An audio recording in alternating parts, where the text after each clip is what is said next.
Presentamos a Tessa Frincke, astrofísica de la Universidad de Michigan. Hi Tessa, thanks for being with us in Authors TV. It's a pleasure having you here. Hello, thanks for having me. It's always a pleasure. We are waiting for 3i Atlas. Tessa, what is exactly and why is it classified as an interstellar object? 3i Atlas is classified as an interstellar object because it's not bound to our solar system. So it's coming in at such a high rate of speed that it can't be brought into orbit around the sun. So it'll simply just fly by us and the sun. So it has what we call a hyperbolic orbit. So it will just keep going and won't be bound to our solar system. And also it's considered an interstellar object because it was formed and possibly ejected from an extra solar system outside of our own, possibly similar, but from another system.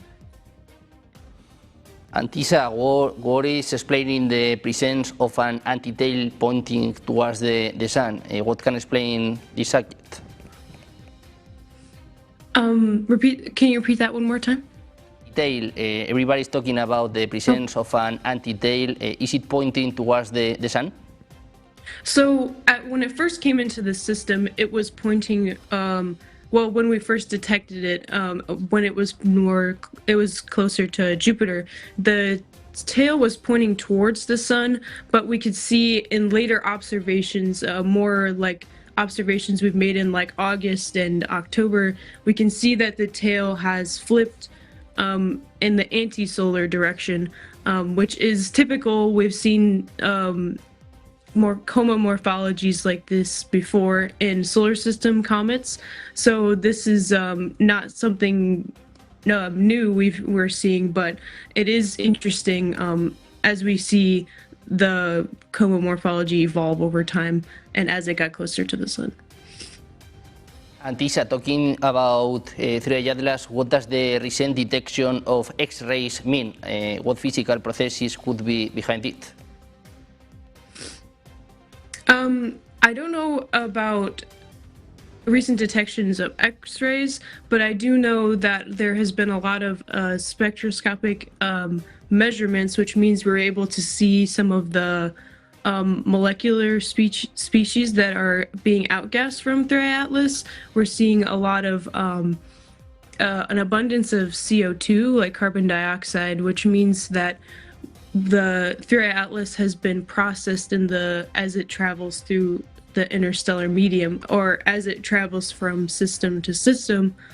It's been processed by galactic radiation, and the abundance of CO2 could mean that the a carbon monoxide could be transferred as CO2, which means that which confirms that 3i Atlas is a lot older than our first two interstellar objects on billions of years timescale.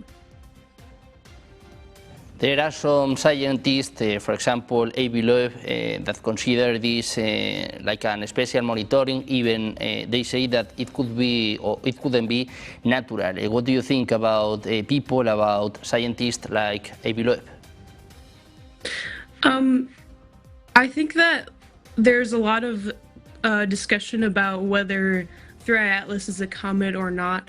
I think personally that based on all of the evidence we've accumulated since its discovery, we know a lot about that 3i Atlas is a comet. We've seen the extended coma. We've been able to see base of the light reflected off of the coma, that we are seeing actual molecules that we've seen in a typical solar system comet. So we're seeing that regular cometary activity. So we know that this object is quote unquote natural. And it's generally not contested based on those observations that it is a comet.